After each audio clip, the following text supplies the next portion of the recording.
세상에는 많은 길들이 있습니다. 기차가 다니는 길이 있고, 자동차가 다니는 길이 있고, 고속도로가 있고, 배가 다니는 길이 있고, 비행기가 다니는 길이 있습니다. 하늘의 비행기들이 어떻게 그렇게 부딪히지 않고 잘 다니는가 했더니, 우리 교회의 항공기 기장을 하시는 장로님께 물어보았더니 다 높이가 다르고 그 크기에 따라서 가는 길이 이미 정해져 있다는 거예요. 자기 길이 있습니다. 배가 가는 길을 벗어나면 암초를 만날 수도 있고 큰 문제를 만날 수 있습니다. 차도 자기가 가는 길로, 정해진 길로 갈 때 문제가 없습니다. 여러분, 우리 인생도 그렇습니다. 우리 인생에도 길이 있다고 우리 하나님께서는 분명히 말씀하셨습니다. 탈선을 하면은, 인생의 길에서 탈선을 하면 문제가 생깁니다. 남편의 길을 벗어나면, 아내의 길을 벗어나면, 자녀들이 자녀의 길을 벗어나면 문제가 생기게 되어 있습니다. 여러분, 하나님께서는 우리 인생의 길이 있는데 축복으로 가는 길이 있고 저주로 가는 길이 있다라고 말씀을 하셨습니다. 이 성경 말씀은 하나님께서 우리에게 영생의 길, 축복의 길로 가는 그 길을 기록해 놓으신 책입니다. 그래서 우리는 이 말씀의 길로 따라가면 우리는 이 땅에서도 축복을 받고 저 영원한 생명의 나라에서 주님을 기쁨 중에 모두 배없는 성도들이 될 줄로 믿습니다. 여러분, 우리는 이 땅에서도 복을 받고 하나님 앞에서도 칭찬받고 상급받는 성도들이 되어야 합니다. 요즘 한국 기독교 언론이나 이런 곳에서 많은 사람들이 기독교가 복받는 종교냐, 기복 종교냐, 이런 이야기를 하는 사람들이 있는데 배불러서 하는 이야기입니다. 배불러서 하는 이야기예요. 우리 인생이 잠깐만 복을 받지 못하면 우리는 어떻게 됩니까? 건강의 복을 받지 못하면, 질병 때문에 날마다 밤잠 못 이루고 고통을 겪는 사람은 건강의 복이 얼마나 중요한지 알아요. 질병 때문에 가정의 아픔을 겪은 사람들은 건강의 축복이 얼마나 소중한 것인지를 알아요. 물질 때문에 날마다 빚쟁이 쫓겨다니고 집 빼앗기고 부도나고 먹을 것이 없어서 고통을 겪어본 사람은 우리가 물질의 축복을 받는다는 것이 얼마나 귀한 것인지를 알고 있습니다. 사람 관계로 고통당하는 사람들이 있습니다. 직장에서 악한 사람 잘못 만나면 내 직장 생활이 꼬여지게 되는 것입니다. 하루하루가 고통스럽고 지옥과 같습니다. 남편 한번 잘못 만나면, 아내 잘못 만나면 내가 꿈을 꾸었던 인생이 다 망가지고 마는 것입니다. 여러분, 그러므로 우리 인생은 하나님께서 주신 모든 성경에 약속하신 복을 받으며 살아가야 하는 것입니다. 여러분, 물론 기독교는 복받기 위해서 믿는 종교가 절대 아닙니다. 우리는 하나님께 영광 돌리기 위하여 하나님을 믿고 또 구원받기 위해서 우리는 하나님을 믿는 것입니다. 그러나 하나님을 우리가 이렇게 믿으면 하나님께서는 덤으로 우리 인생에 은혜 주시고 우리 인생의 세상에 약속하신 모든 축복을 부어주시는 것을 여러분 굳게 믿으시기를 바랍니다. 하나님께서 천지를 창조하시고 아담과 하와를 만드신 이후에 제일 먼저 하신 일이 바로 복 주신 일이었습니다. 너희는 생육하고 번성하라, 땅에 충만하라, 다스리라. 세상 만물을 다스릴 그 권세를 아담과 하와에게 주셨습니다. 성경의 수많은 인물들에게 나타나셔서 하나님께서 하신 일이 복을 주신 일입니다. 아브라함에게 나타나셔서 복을 주시고 너는 복이 될지라, 내 이름을 창대하게 하겠다 약속을 주셨습니다.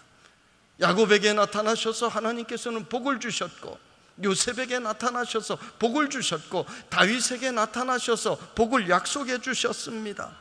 오늘 성경의 요셉에게 하나님께서는 복을 약속해 주셨고, 그 복이 이루어진 내용이 오늘 읽은 말씀입니다.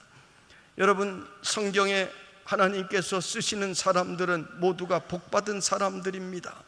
그러므로 하나님께서 쓰시려고 줄로 재어 동신교회로 불러주신 여러분들은 모두가 축복받은 사람들인 줄로 믿습니다.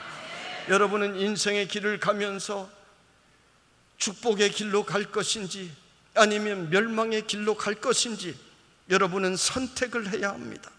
우리는 하나님의 말씀을 따라가야 합니다. 하나님께서는 우리에게 신명기 30장 19절 이하에 보면 내가 생명과 사망과 복과 저주를 너희 앞에 두었은즉 이렇게 말씀하셨습니다.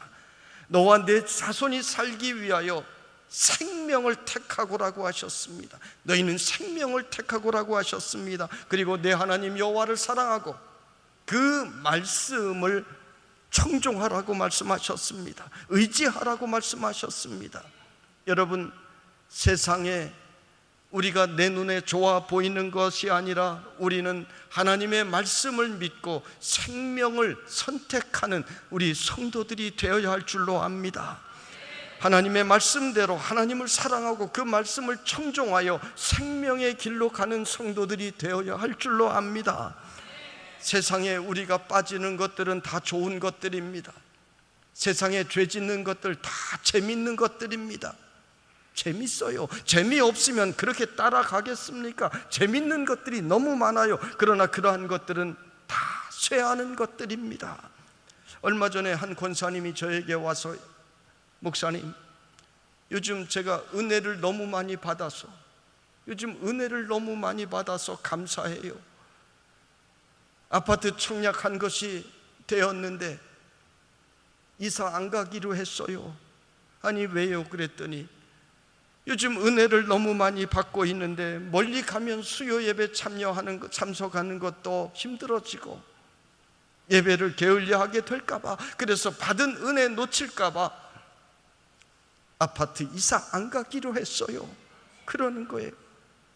또 어떤 권사님이 저에게 오셔서 비슷한 이야기를 합니다. 목사님, 방화동에 서민아파트가 당첨이 되었어요. 우리가 있는 영등포 쪽에는 아주 어려운 지역이 있습니다. 영등포 전철역 옆에 쪽방촌들이 있습니다. 아주 어렵게 사십니다. 그런데 서민아파트에 당첨이 됐는데 안 가시겠다는 거예요. 왜요? 권사님 가셔야지요. 그랬더니 교회에서 멀리 가게 되면은 새벽기도 나오는 것도 힘들고 말씀 은혜 놓칠까봐 목사님 저는 은혜를 택할래요. 그 권사님이 그러시는 거예요. 여러분, 우리 하나님께서 이런 사람을 보실 때 어찌 하나님께서 사랑하시지 않을 수가 있겠습니까? 다윗 같은 이는 목동으로 출발했지만 모든 건장한 병사들이 다 두려워 떨 때, 다 피할 때 오직 다윗만이 목숨을 내걸고 그가 가진 물맷돌 들고 골리앗 앞으로 달려들었습니다. 여호와 하나님을 위해서 자기 목숨을 건 것입니다. 우리는 이야기를 통해서 다윗이 이긴 것을 알고 있지만 사실은 다윗은 자살 행위를 한 것입니다. 그런데 하나님께서는 그런 다윗을 보며 감동을 받으셨어요. 네가 나를 위하여 내 목숨을 거는구나, 내 생명을 거는구나, 나도 너를 책임져 주겠다, 내가 너를 사랑하겠다. 하나님께서 이렇게 다윗에게 저는 말씀하신 줄로 믿습니다. 그러니까 다윗이 목동에서 왕이 될 수가 있었던 것입니다. 여러분, 신앙생활을 할 때에는 적당히 하려고 하면은 적당히 하는 것이 아니라 신앙생활에 실패합니다. 마귀가 반드시 그런 사람을 흔들고 넘어뜨리려고 합니다. 남보다 더 특별한 은혜를 내가 받고자 하고, 남보다 더 특별한 축복을 받고자 하고, 남보다 더 특별한 믿음으로 하나님 앞에 나가려고 하는 사람을 하나님께서는 특별히 귀하게 여겨주시고, 그런 사람을 교회에서 기둥 같은 사람으로 세워주시는 것입니다. 오늘 성경에 나오는 요셉은 영적인 욕심을 아주 크게 가졌습니다. 그는 해와 달과 11별이 자신에게 절하는 꿈을, 그는 부모님과 형제들이 묶은 곡식단이 자신의 곡식단에게 절하는 꿈을 꾸었습니다. 그것은 꿈이 아니라 비전이었습니다. 요셉은 그 비전을 품고 믿음으로 그 비전을 향하여 흔들리지 않고 걸어갔습니다. 그 비전 때문에 어떤 일이 일어납니까? 형들에게 미움을 받았습니다. 구덩이에 던져졌습니다. 노예로 팔려갔습니다. 모함을 받고 감옥에 들어갔습니다. 보디발의 집에서 유혹을 받으면서도 요셉은 그 꿈을 향한 그의 발걸음을 절대로 놓치지 않았습니다. 그러기에 그는 하나님을 믿었기 때문에 그 유혹에 흔들리지 않을 수가 있었던 것입니다. 여러분, 우리는 무엇보다 이 세상에서 잘되고 형통해야 되지만 제일 먼저 영적으로 잘되고 영적으로 형통함이 우리에게 있어야 하는 것입니다. 영적인 축복 없이 물질의 축복을 받으면 교만해집니다. 그 물질 죄 짓는 데 반드시 사용합니다. 영적인 축복 없이 건강의 축복 받으면 그 건강 가지고 다른 일 하느라고 돌아다닙니다. 손해가 되는 것입니다. 여러분, 동신의 성도들은 모두가 영적인 풍요함이 있기를 주님의 이름으로 축원합니다. 영적인 축복을 받으려면 첫째는 말씀의 은혜를 받아야 합니다. 한번 따라합니다. 말씀의 은혜를 받자. 말씀의 은혜를 받자. 할렐루야. 여러분이 주의 전에서 하나님의 말씀을 들을 때 주의 종이 전해주시는 그 말씀을 목숨을 걸고 들어야 합니다. 어떻게 들으라고요? 목숨을 걸고 들어야 합니다. 내가 이 말씀을 통해서 내가 제일 큰 은혜를 받으리라. 내가 이 말씀이 전하는 오늘의 축복이 반드시 나의 것이 되리라. 내가 오늘 주신 말씀 나의 삶에 그대로 다 이루어지리라. 이런 영적인 욕심이 누구보다 특심해야 되는 것입니다. 그래서 목숨 걸고 들으라는 것입니다. 여러분, 신앙생활에는 수학처럼 공식이 있습니다. 수학을 잘하려면 공식을 잘 알아야 하는 것처럼 신앙생활을 잘하려면 이 신앙의 원리를 잘 알아야 합니다. 제가 여러 번 물어봤습니다. 믿음은 어디에서 난다라고 했습니까? 믿음은 들음에서, 하나님의 말씀을 들음에서 나는 것입니다. 다른 것 가지고는 절대로 믿음이 생기지 않습니다. 여러분, 열심히 봉사한다고 믿음 생기는 것 아닙니다. 40일 금식 기도한다고 믿음 생기는 것 아닙니다. 믿음은 오직 하나님의 말씀을 들을 때 아멘하고 그 말씀이 내 마음속에 들어와서 그 말씀이 은혜가 되고, 그래서 그 말씀이 내 속에서 역사할 때 믿음이 생기는 것입니다. 이 믿음은 내가 노력해서 얻는 것이 아닙니다. 노력해서 얻겠다라고 하는 것은 불교 같은 또는 다른 이방 신들이 내가 해서 얻겠다는 것입니다. 믿음은 내가 얻는 것이 아니라 하나님께서 하나님의 말씀을 듣고 우리가 그 말씀 앞에 굴복할 때, 아멘할 때 주시는 하나님의 은혜요, 선물인 것입니다. 여러분, 믿음이 주어지면 그 다음에 무엇을 할 수 있는가 하면 기도할 수 있습니다. 믿음 없이 하는 기도는 모두가 가짜 기도입니다. 믿음 없이 하는 기도가 어떻게 기도가 될 수 있고, 어떻게 응답받을 수 있고, 어떻게 역사가 일어날 수 있겠습니까?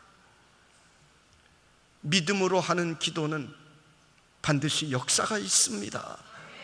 저는 어릴 적에 시골에 개척하는 교회에서 자라났기 때문에 그러한 기적들을 굉장히 많이 보았어요. 그 당시는 귀신 들린 사람도 많았어요. 귀신 들린 사람이 설치고 막 사람들을 때리고 그러다가도 목사님과 교인들이 예배 드리러 간다 그러면 벌써 1km 전에 알고 방 구석에 들어가서 벌벌 떨고 앉아 있습니다.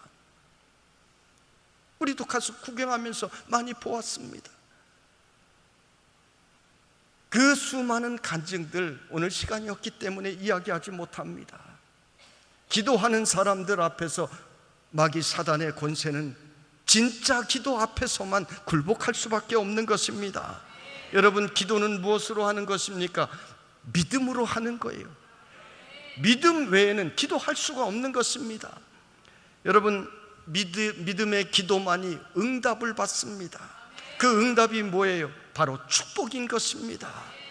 그러므로 이 모든 출발이 말씀에서 시작되는 것입니다.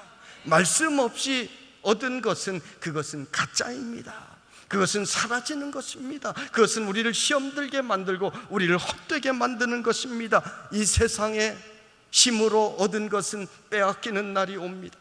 이 세상의 방법으로, 이 세상의 지식으로 세상 사람들 쫓아서 우리가 쌓아 올린 것은 하나님께서 그것을 무너뜨리시는 날이 옵니다. 우리 믿음의 사람들은 높은 자리에 오르고 많은 것을 얻어도 우리는 그것을 믿음으로 얻어야만이, 하나님께 간구하며 얻어야만이 그것이 진짜 축복이 될 수가 있는 것입니다. 사랑하는 여러분, 여러분은 하나님의 말씀을 듣고 그 말씀을 목숨을 걸고 듣고 말씀에 아멘하여 은혜를 받고 그리하여 믿음으로 기도하여 응답받고 축복받는 동신의 성도들, 모두가 축복받는 성도들이 되시기를 주님의 이름으로 축원합니다. 두 번째로, 영적인 축복을 받으려면 기도로 부르짖어야 합니다. 따라합시다. 기도로 부르짖자. 기도로 부르짖자. 부르짖어야 돼요. 우리 한국 교회의 신앙의 선조들이 얼마나 많이 부르짖었습니까?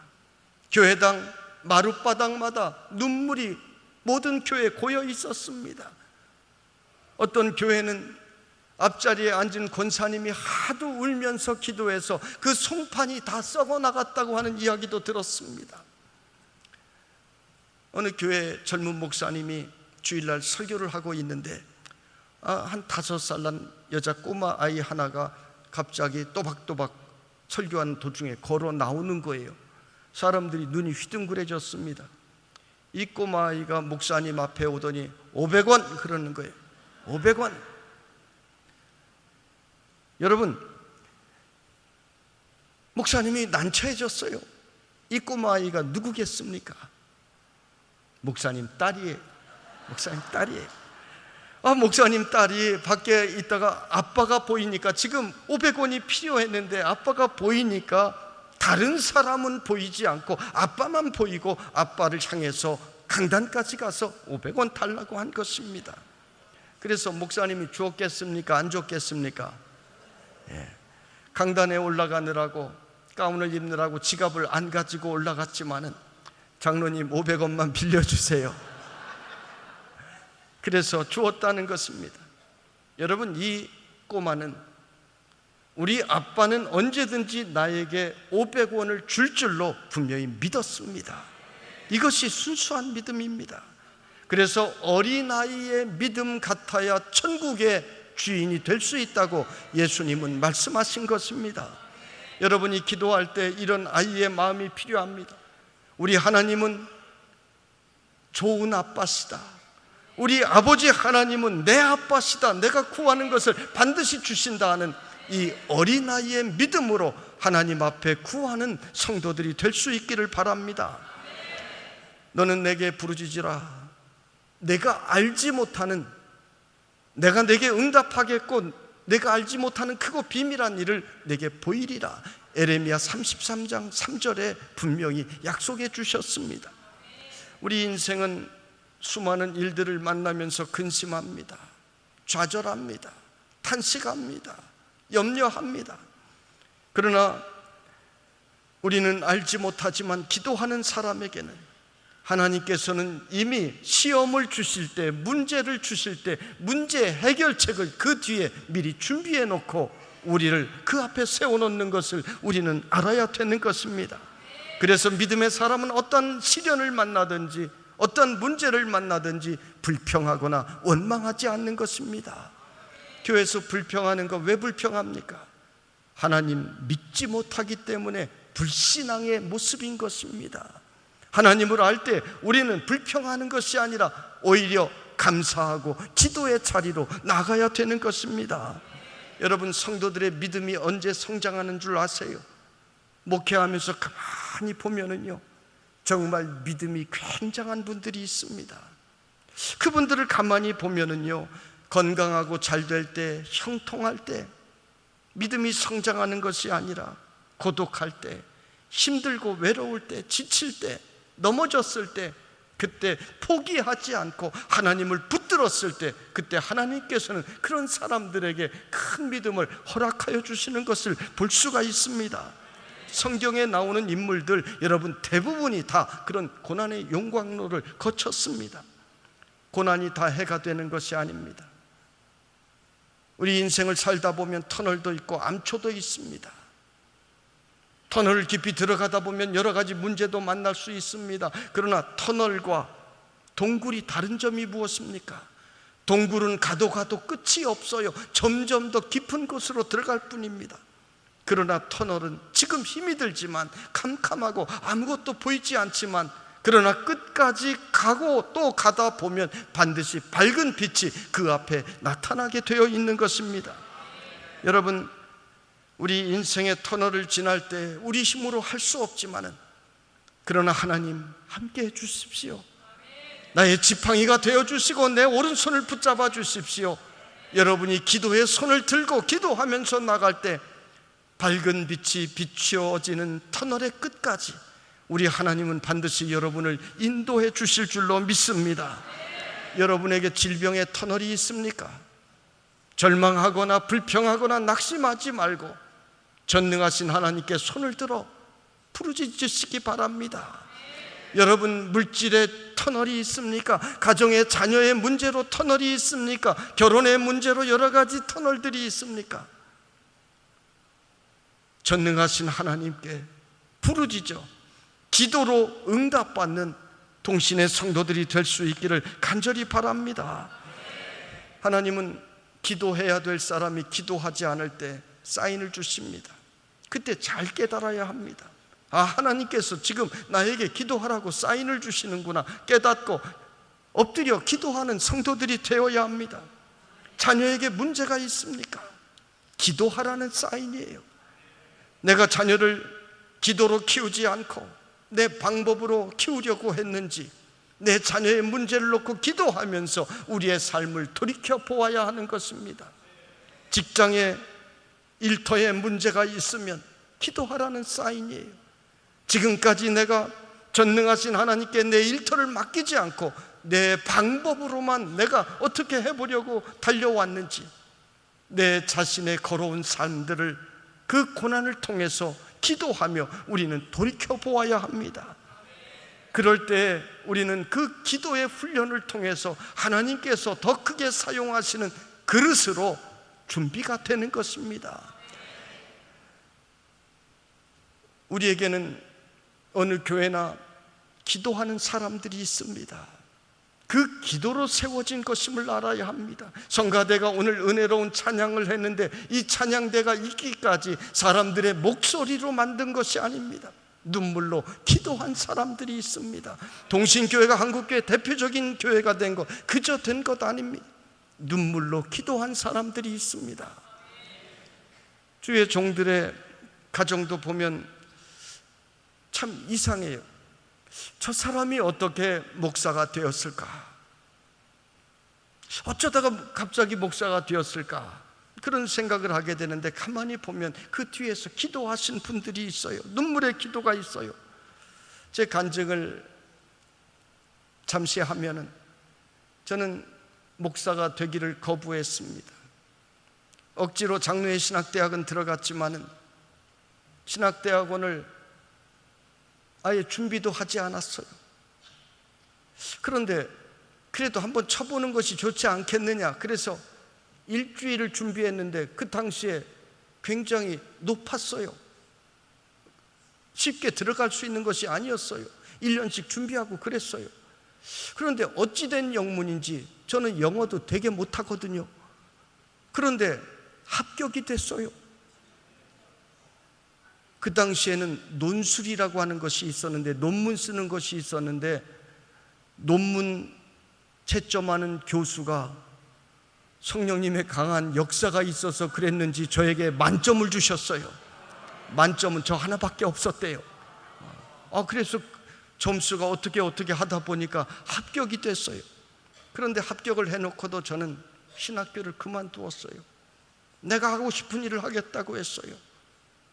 빈민 지역에 들어가서 사역을 하기도 하고, 다시는 학교에 돌아가지 않겠다고 신학 서적들 다 친구들에게 나눠주고 갔어요. 저는 어렵게 목회하는 아버지를 보면서 난 아버지처럼 살고 싶지 않았어요. 그런 목사의 삶을 살고 싶지 않았어요.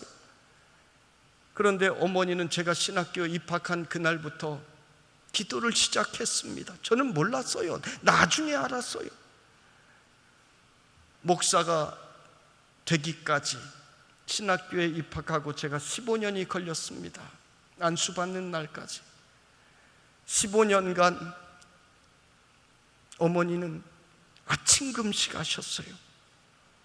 생신의 모든 형제들이 모여와서, 이제 다 자란 형제들이 모여와서 미역국을 끓여놓고 아침 식사하시라고 해도 하지 않았어요. 안 먹는다. 그냥 안 먹는다. 단 하루도 집에서 주무신 적이 없어요. 예배당에 나와서 여름에는 모기에 뜯겨가면서,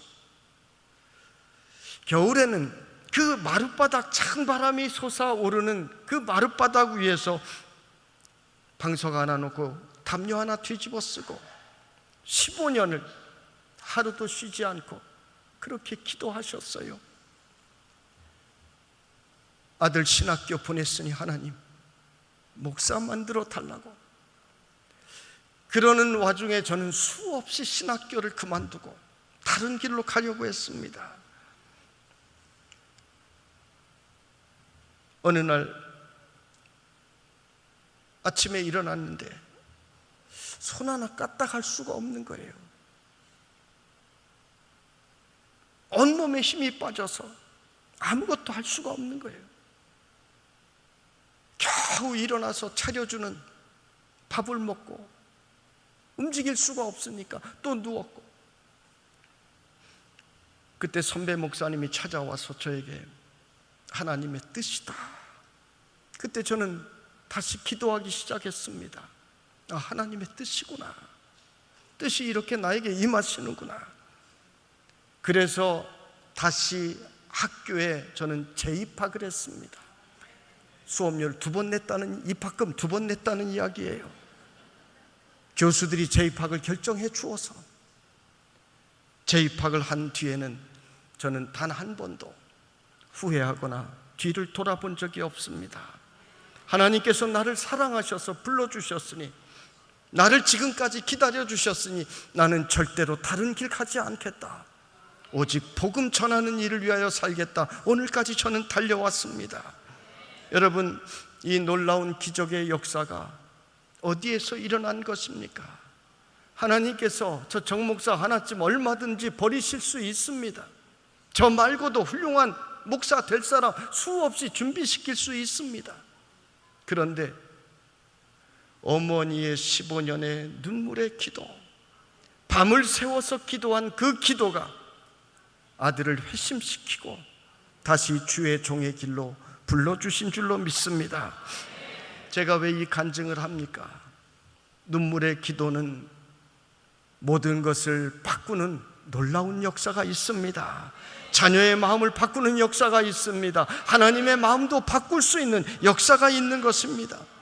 여러분, 그러므로 여러분은 인생의 길이 막혔을 때, 가정의 길이 막혔을 때 또는 질병으로 길이 막히고 여러분이 막혀 있는 것을 간절히 기도하여 기도로, 믿음의 기도로 그 막힌 담을 허무는 성도들이 되시기를 주님의 이름으로 축원합니다.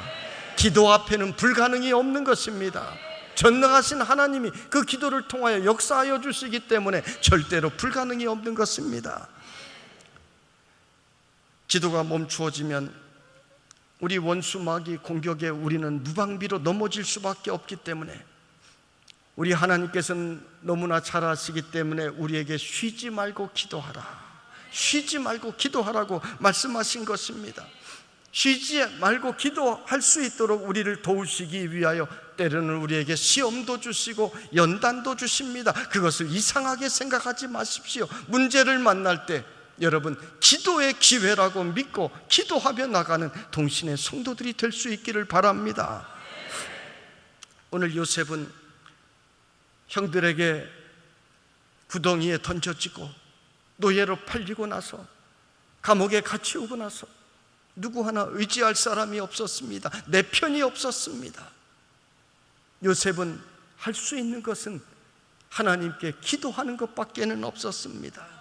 그래서 요셉은 쉬지 않고 기도했습니다. 나중에 요셉의 신앙의 고백을 보면 요셉은 끝까지 흔들리지 않고 믿음으로 살았음을 우리는 알 수가 있습니다. 보통 사람 같으면 하나님이 살아계신다면 어떻게 이런 일이 일어날 수가 있는가? 불평하고 또는 다른 길을 걸어갈 수 있었을지도 모릅니다. 그런데 요셉은 그렇게 하지 않았습니다. 하나님께서 나에게 주신 그 꿈, 해와 달과 11별이 나에게 절하는 그 꿈을 그는 붙들고 믿음으로 살았던 것입니다. 여러분, 요셉은 기도하는 사람이었기 때문에 그 모든 환난을 이기고 그 꿈을 마침내 이루어낼 수가 있었습니다. 오늘도 우리는 여러분의 가정의 문제, 일터의 문제, 교회의 문제를 놓고 기도할 때 우리 앞에 막힌 담이 무너지는 것을 체험할 수 있기를 간절히 바랍니다. 기도하는 교회만이 뜨겁게 부흥하고 기도하는 교회들만이 살아날 수가 있습니다. 그래서 장로교회도 기도해야 되고 감리교회도 기도해야 되고 순복음교회도 기도해야 됩니다. 도림교회도 기도해야 되고 동신교회도 기도해야 되는 것입니다. 여러분, 여러분의 영이 식지 않도록 뜨겁게 계속 불타오도록 이 동신교회 기도의 불길이 쉬지 않고 끊어지지 않고 불타오를 수 있기를 간절히 바랍니다. 기도에 불이 붙으면 영적으로 살아나게 되니까 교회가 살아나게 되고 부흥하게 되고 성도들이 축복받는 역사가 일어나는 것입니다. 여러분, 기도하는 사람이 시험을 이긴다는 사실을 기억하고 요셉처럼 기도하며 나가는 여러분이 될 수 있기를 주님의 이름으로 축원합니다. 영적 축복을 받는 세 번째 비결은 말씀에 순종하는 것입니다. 한번 따라합니다. 말씀에 순종하자. 말씀에 순종하자. 첫 번째 축복받는 비결은 뭐라 그랬어요? 목숨을 걸고 말씀을 듣는 것이라고 했습니다. 두 번째는 말씀을 듣고 말씀이 주신 그 믿음으로 무엇하라고? 기도하라고 했습니다. 두 번째는 믿음으로 기도하는 것입니다.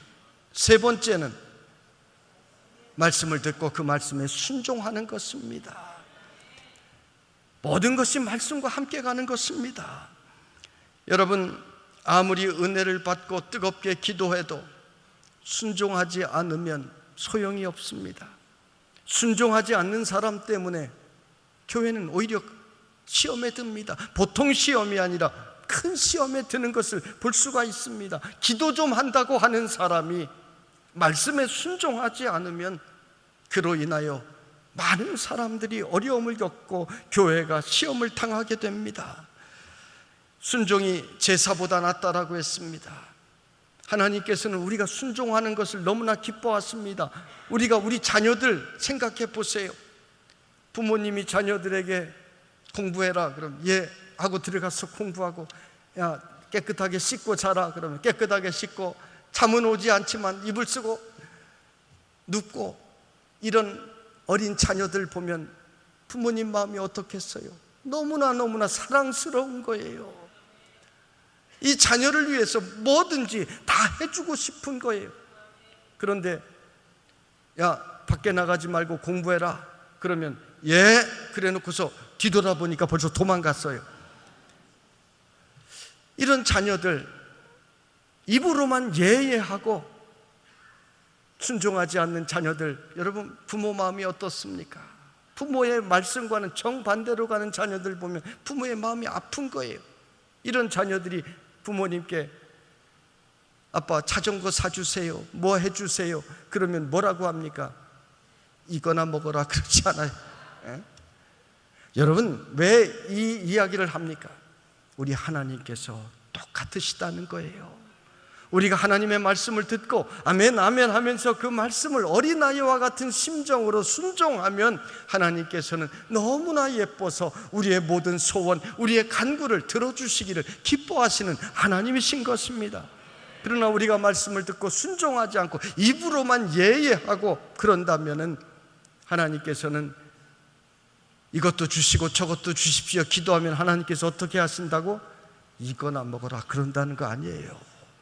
하나님께서 우리 아버지시기 때문에, 아버지의 마음이시기 때문에 똑같은 것입니다. 여러분, 우리는 하나님의 말씀에 순종하는 자녀들이 되기를 원합니다. 하나님의 말씀에 순종하면 그 말씀이 바로 여러분을 축복의 길로 이끄는 것입니다. 주의 말씀은 내 발의 등이요 내 길의 빛이니이다라고 했습니다. 주의 말씀이 내 발의 등불이 되고 빛이 되어서 우리를 반듯한 길로, 우리를 생명의 길로, 우리를 축복의 길로 우리를 인도해 주신다라고 하는 말씀입니다. 말씀이 우리를 인도하는 거예요. 그래서 우리는 말씀을 따라가야 되는 것입니다.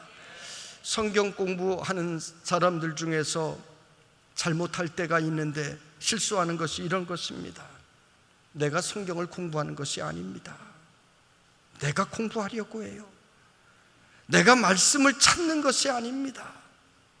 내가 말씀을 찾는 것이 아니라 말씀이 나를 찾는 것입니다. 말씀이 나를 인도하고 내가 말씀을 읽는 것이 아니라 말씀이 나를 읽는 것입니다. 말씀을 읽을 때 그 말씀이 나를 읽도록 우리는 말씀 앞에 굴복하고 나를 내어 놓아야 하는 것입니다. 그리고 그 말씀에 우리가 순종해야 되는 것입니다. 말씀에 순종한다는 것은 하나님을 내 인생의 중심에 놓겠다는 뜻입니다. 말씀에 순종한다라고 하는 것은 다른 것은 내 지식이나 내 의지나 내 방법이나 내 살아온 습관이나 모든 것들을 말씀 앞에 굴복시키겠다라고 하는 것입니다. 이것이 바로 하나님 제1주의의 신앙입니다.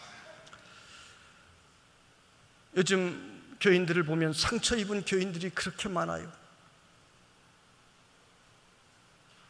상처 입고 고통스러워하는 교인들이 그렇게 많아요. 요즘 남편들 보면 남편들이 참 불쌍합니다. 상처 입은 남편들이 그렇게 많더라고.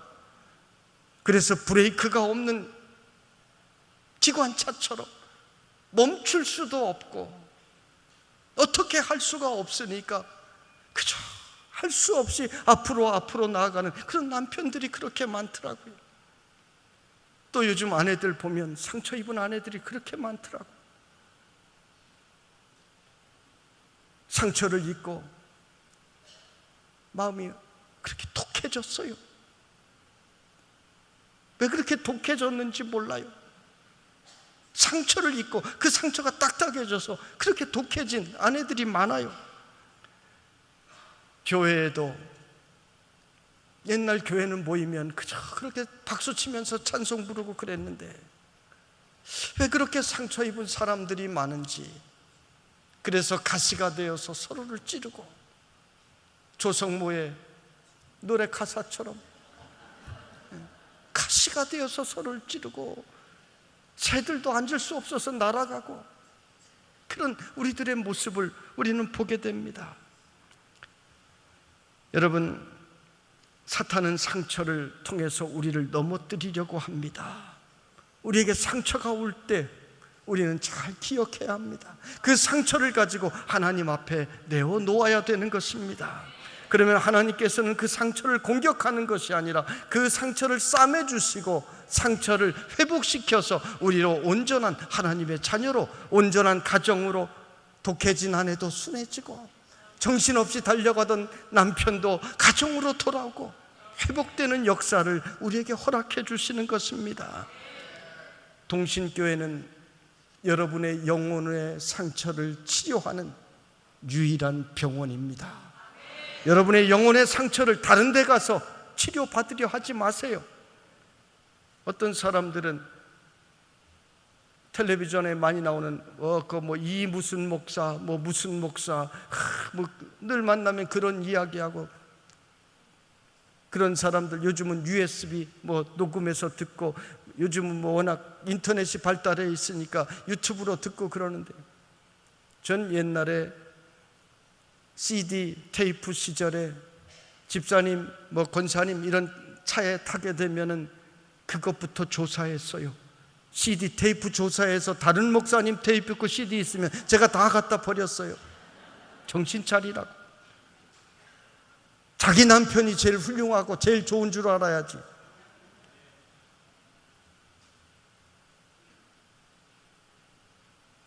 다른 교회, 무슨 교회, 어떤 목사님 어떻고 저쩌고 하는 사람은 지금 결혼한 여자가 결혼 전에 나 따라다니던 그 남자 생각하고 아직도 그 생각하면서 사는 사람이에요. 여러분, 오정현 목사님이 여러분을 위해서 기도해 줍니까? 여러분이 아파하고 여러분이 힘들어할 때 오정현 목사님 죄송해요. 그런데 오정현 목사님이 여러분을 위해서 신방해 줍니까? 여러분이 은혜 받고 축복받으려면 은혜의 주파수, 은혜의 초점을 동신교에 오로지 맞춰야 되는 것입니다. 우리 목사님이 최고인 줄 알고, 목사님이 여기 있어서 하는 이야기가 아니에요.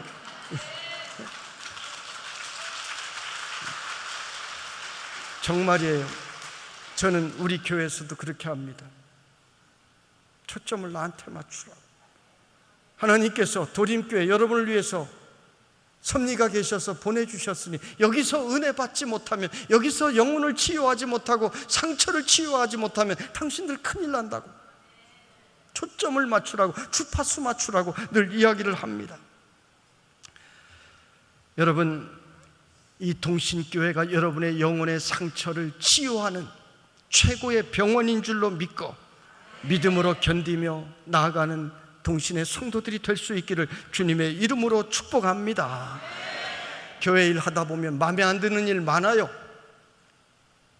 집에서 내 남편도 마음에 안 드는데, 내 자식도 마음에 안 드는데, 직장에서 내 상사도 마음에 안 들고 직원도 마음에 안 드는데, 수많은 사람들이 모여서 함께하는 교회, 어떻게 마음에 드는 일들이 다 있을 수 있겠습니까? 마음에 안 드는 일이 있는 것이 당연합니다. 그래서 우리는 기도하면서, 내가 희생하면서 이 땅에 천국을 만들어 나가야 하는 것입니다. 한번 따라 합시다. 참는다. 옆 사람 하이파이브 하면서 한번 합시다. 참는다. 참는다. 통 큰 내가 참는다. 다시 한번 이쪽 사람과 하이파이브 하면서 용서한다. 용서한다. 옆 사람하고 하이파이브 하라니까. 용서한다. 용서한다. 멋진 내가 용서한다. 다시 또 이쪽으로 손해본다. 손해본다. 복받을 내가 손해본다. 다시 반대편으로 있는다. 있는다. 잘생긴 내가 있는다. 할렐루야. 동신교회는 늘 이렇게 웃으며 살아가는, 참고 용서하고 손해보고 나쁜 것 잊어버리는 그런 천국의 공동체가 되기를 주님의 이름으로 축복합니다. 예수 믿으면 축복을 약속해 주셨습니다. 여러분은 그래서 모두가 성경이 약속하신 그 축복을 차지하는 사람들이 되어야 합니다. 믿음의 사람들이 잘 살아야 돼요. 세상 사람들보다 잘 살아야 돼요. 왜요? 성경에 하나님께서 약속해 주셨기 때문입니다. 아브라함 보세요. 아브라함에게 영적인 축복만 주신 것 아닙니다. 물질의 축복, 자손의 축복, 관계의 축복, 모든 축복을 아브라함에게 주셨습니다. 이삭에게 마찬가지고 야곱에게도 마찬가지입니다. 욥이 시험을 당한 이후에 하나님께서 복을 다시 회복시켜 주시는데 물질을 회복시켜 주셨습니다. 자녀들을 회복시켜 주셨습니다. 관계를 회복시켜 주셨습니다. 명예와 권세를 회복시켜 주셨습니다. 모든 것이 다 하나로 통전적으로 연결되어 있는 것입니다. 영만 가지고 사는 것도 아니요, 물질만 가지고 사는 것도 아닙니다. 오늘 다시 요셉으로 돌아가서 오늘 말씀에 보면 요셉은 물질의 권세, 축복의 모든 권세를 다 누리게 되는 것이 오늘 읽은 말씀입니다. 세상 사람들이 다 나와서 요셉 앞에 절했다고 했습니다. 애굽의 총리에까지 노예로 팔려갔던 그 요셉을 하나님께서 인도하여 주셨습니다. 버금수레에 태웠다고 했는데 버금수레는 2호차예요.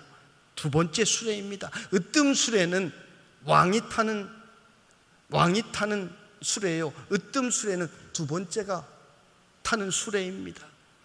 이 땅에서 내 허락 없이는 수족을 놀릴 자가 없으리라, 이런 굉장한 약속까지 주었습니다.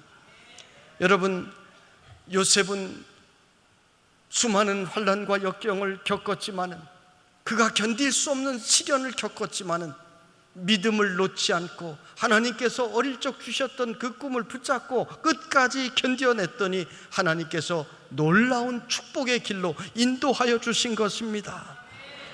여러분, 우리는 하나님께 우리가 드린 대로 하나님께서 우리에게 갚아주시는 것을 우리는 체험하며 살 수 있어야 합니다.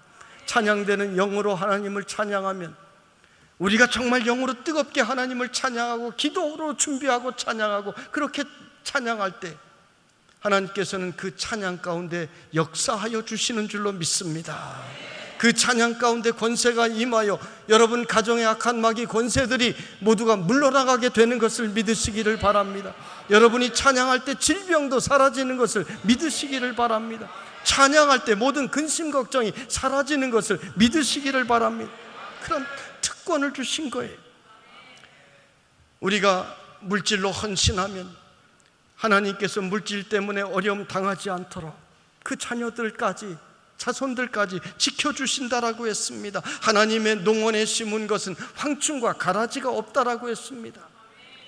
우리가 복음을 위하여 열심히 심으면 하나님께서는 그 복음의 복을 우리에게 주셔서 온 가족이 예수 믿게 하시고, 그래서 사철의 봄바람 불어오는 가정으로 그 가정이 살아갈 수 있는 놀라운 은혜를 부어주시는 것입니다. 어제 낮엔가 제가 이 간증을 했잖아요. 여러분, 자녀들에게 공부 많이 시킨다고 그 공부가 자녀들의 인생을 책임지는 것 아닙니다.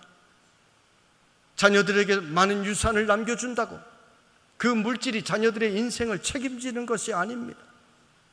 부모들이 어린 자녀들에게 피아노 학원 보내고 태권도장 보내고 영어 학원 보내는데, 우리 자녀들이 인생을 살다가 인생의 위기를 만나고 내 힘으로 어떻게 해볼 수 없는 환난을 만났을 때 태권도가 그 아이를 구제하는 것이 아닙니다. 피아노가 그 아이를 인도하는 것이 아닙니다. 하나님의 말씀이 우리 자녀들을 인도하는 것입니다. 여러분, 초등학교 어린이도 그 마음속에 정말 예수가 심어져 있으면, 제가 늘 강조하는 게 그거예요. 주일학교 어린이들의 마음속에도 예수가 심어져야 된다고.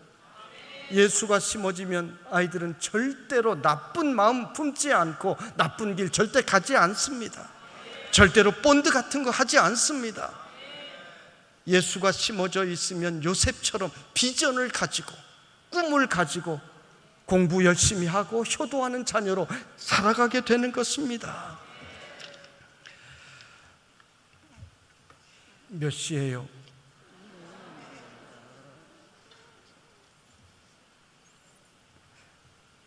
예, 여러분, 요셉은 꿈을 이루기 위해 수많은 연단과 시련을 이겨냈습니다. 꿈이 있는 사람은 시련을, 고난을 이겨낼 수 있습니다. 꿈이 있는 교회도 마찬가지입니다. 꿈이 있는 교회는 교회 앞에 시험이 와도, 문제가 있어도 그것을 능히 넘어설 수 있는 능력이 있는 것입니다. 꿈을 이루기 위해서는 희생과 대가가 따릅니다. 요셉의 이야기가 그렇잖아요. 부흥을 하려면 그 부흥은 거저 주어지는 것이 아니라 성도들의 헌신과 성도들의 희생이 있을 때 하나님께서는 그런 교회를 위대한 교회로, 기념비적인 교회로 세워주시는 것입니다. 옥하는 목사님 개척하여 한 200여 명이 출석하게 되었을 때 기도원으로 수련회를 갔습니다. 전교인 수련회를 갔습니다. 재직 수련회인가에 갔습니다. 그런데 밤중에 보일러가 고장이 났어요. 겨울 수련회 1월 달에 갔으니 얼마나 춥습니까? 보일러가 고장이 나니까 너무 추웠습니다. 그런데 그 방에 있는 사람들이 회의를 합니다. 우리가 보일러 고장 났다고 연락을 하고, 그러면 와서 망치로 두드리고 또 뭐 고친다고 뚱땅거리고 다니면은 우리 아래층은 물론이고 우리 옆방도 그렇고 사람들이 잠을 못 잘 거 아니냐, 잠을 깰 거 아니야. 우리만 참으면 된다. 그래서 옷을, 외투를 꺼내 입고 모두가 벌벌 떨면서 밤을 새웠습니다. 아침이 돼서 알고 보니 놀라운 사실은 1층, 2층 150명씩인가 사랑의 교회 그 재직들이 함께 그곳에 숙소를 사용했는데 2층 전체가 냉방이 되었다는 것입니다. 놀라운 일은 모든 방에 있던 사랑의 교회 교인들이 똑같이 우리만 참으면 된다고, 우리만 추우면 된다고 똑같이 회의하고 똑같이 그런 결정을 내렸다는 것입니다. 여러분, 사랑의 교회가 한국 최고의 교회가 된 것이 그저 된 것이 아닙니다. 옥하는 목사님 시절에 그 희생의 정신, 우리만 참으면 된다는 이 헌신의 정신이 오늘의 사랑의 교회를 만든 것입니다. 꿈이 없는 교회는 희생도 없습니다. 눈물도 없습니다. 여러분, 우리가 받을 축복도 꿈이 있어야 받고, 그 꿈을 이뤄나기 위해서 우리는 날마다 힘쓰는 성도들이 되어야 하는 것입니다. 요셉이 꿈을 꾸고 나서 모든 일이 술술 잘 풀려나간 것 절대 아닙니다. 꿈을 꾸고 나서 미움받기 시작했습니다. 꿈 꾸고 나서 구덩이에 던져졌습니다. 그곳에서 형들에게 살려달라고 빌었습니다. 노예로 팔렸습니다. 노예는 사람 대접 받지 못했습니다. 그곳에서 모함을 받고 감옥살이 했습니다. 말도 통하지 않는 나라에 가서 얼마나 바보 취급받았고 얼마나 고통이 심했겠습니까? 모든 일들이 요셉에게는 모두 안 되는 일처럼 보였습니다. 그런데 여러분, 요셉이 당시 실세인 보디발 장군의 집으로 그 팔려간 것이 여러분 우연이라고 생각하십니까? 절대로 우연이 아닙니다. 하나님의 섭리입니다. 여러분, 총리는 어떤 사람을 하나님께서 그 자리에 세웠다고 해서 되는 것 절대 아닙니다. 할 수 없어요. 그릇이 되어야 총리 역할을 할 수 있습니다. 요셉은 감옥에서 13년 가까이 있으면서 17 정도의 감옥에 들어가서 30쯤 되어서 감옥에서 나왔으니 청춘을 감옥에서 다 보낸 것입니다. 안 되는 인생이었습니다. 그런데 왕의 감옥에 들어가서 누구를 만납니까? 그것은 정치 잡범들이 오는 곳이 아닙니다. 고위 정치범들이 오는 곳입니다. 고위 군사 사범들이 오는 곳입니다. 경제 사범들이 오는 곳입니다. 나라의 지도격에 있던 사람들이 왕의 감옥에 옵니다. 그곳에서 무려 13년 가까이, 몇 년이 있었는지 성경에 자세히는 나오질 않아요. 그러나 감옥에서 수많은 세월을 있으면서 그는 정치사범들, 경제사범들, 군사사범들을 만나면서 그들에게 이야기를 듣습니다. 요셉에게 감옥은 학교였습니다. 감옥에는 거짓이 없습니다. 감옥에서 다 이야기합니다. 저 왕 옆에 있는 저놈 저거 진짜 나쁜 놈이라고. 왕 옆에서 아부는 다 하는데 저놈이 정말 나쁜 놈이라고. 아무개 장군이 정말 훌륭한 장군인데 모함을 받아서 지금 전방에 가 있다고. 군사 전략은 이렇게 해야 되는 거라고. 경제는 이렇게 해야 되는 거라고. 외국에 대해서는 이런 정책을 가져야 된다고. 수많은 정치, 경제, 군사 선생님들로부터 수업을 받은 것입니다.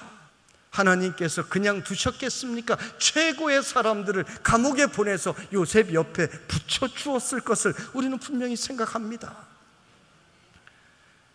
이 비밀을 그 긴 기간 동안 들었던 요셉은 드디어 꿈이라고 하는, 마지막 다 준비가 되었을 때 꿈의 해몽이라고 하는 것을 가지고 왕 앞에, 바로 앞에 서게 되었고, 꿈 해몽을 하고 그는 모든 질문에 막힘이 없었다고 했습니다. 정치면 정치, 경제면 경제, 이집트 사정을 속속들이 다 알고 있었고 사람까지 알고 있었습니다. 그래서 바로는 탕복하면서 그를 총리에까지 이르게 한 것입니다. 여러분, 사람의 눈으로 볼 때는 요셉은 지금 종의 신분입니다. 사람의 눈으로 볼 때는 죄수의 신분입니다. 그러나 하나님의 섭리에서 보면 이미 그는 총리로 가는 발걸음을 한 발 한 발 내딛고 있는 것입니다. 여러분, 하나님께서 여러분을, 우리가 꿈을 가지고 나갈 때 그렇게 사용하신다는 것을 분명한 확신을 가지고 믿으시기를 바랍니다. 성경의 모든 인물들의 이야기가 우연히 된 것이 없어요. 시간이 없어서 다윗 한 사람만 더 이야기를 하면, 다윗은 목숨을 걸고 여호와의 이름을 위하여 달려든 용맹한 소년이었습니다. 하나님께서 감동을 받으셨습니다. 너를 키워주겠다 하셨습니다. 기름을 부었습니다. 그런데 다윗을 왕으로 세우면 왕을 할 수 있습니까? 다윗은 목동입니다. 양치는 것밖에는 모릅니다. 어떻게 왕을 할 수 있습니까? 하나님께서는 사울에게 악한 신을 내리셔서, 악신을 내리셔서 머리가 아프게 하시고 괴롭게 하시고 혼미하게 하셨습니다. 그래서 다윗이 그 앞에서 찬양을 하면, 연주를 하면 사울이 마음이 편해졌습니다. 그래서 다윗을 늘 부릅니다. 다윗은 악기 드는, 무기 드는 자 옆에 있었습니다. 다윗은 그곳에서 무엇을 배웁니까? 왕궁의 법도를 배우는 것입니다. 왕궁의 질서를 배우는 것입니다. 하나님께서는 다윗을 한 단계 훈련시키시고 수많은 무리들을, 백성들을 끌고 다니며 군사의 훈련을 시키시고 그릇이 준비된 다음에 드디어 왕의 자리로 세우신 것입니다. 하나님은 그저 주시지 않습니다. 반드시 연단과 시련이 있을 때 그것을 믿음으로 이겨내는 자에게 그 그릇에 합당한 축복을 부어주시는 하나님이신 것입니다. 그러므로 하나님의 섭리를 깨달은 사람은 지금 내가 오해를 받는다고 해서, 지금 내가 모함을 받는다고 해서, 지금 내가 어려움에 처한다고 해서, 지금 나의 삶에 문제가 있다고 해서 원망하거나 불평하거나 포기하지 않아요. 하나님께서 반드시 이루실 줄로 믿고 믿음으로 한 걸음 한 걸음 기도하면서 그 꿈을 향해서 나아가는 것입니다. 동신교회 성도 여러분, 하나님께서 동신교회를 향한 놀라운 뜻이 있을 것입니다. 그리고 여러분에게 그 꿈을 주셨을 것입니다. 그 꿈을 절대로 포기하지 마시기를 바랍니다. 현실적인 문제가 일어나도 현실에 굴복하지 마시고 꿈을 향하여 나아갈 때 하나님께서는 그 꿈을 여러분에게 이루어 주시기를 기뻐하시는 줄로 믿습니다. 그래야 동신교회가 대한민국의 모든 교회 모델이 되고 대한민국의 모든 교회를 이끌어 나가는 귀한 하나님께서 쓰시는 교회가 되시기를 주님의 이름으로 축원합니다.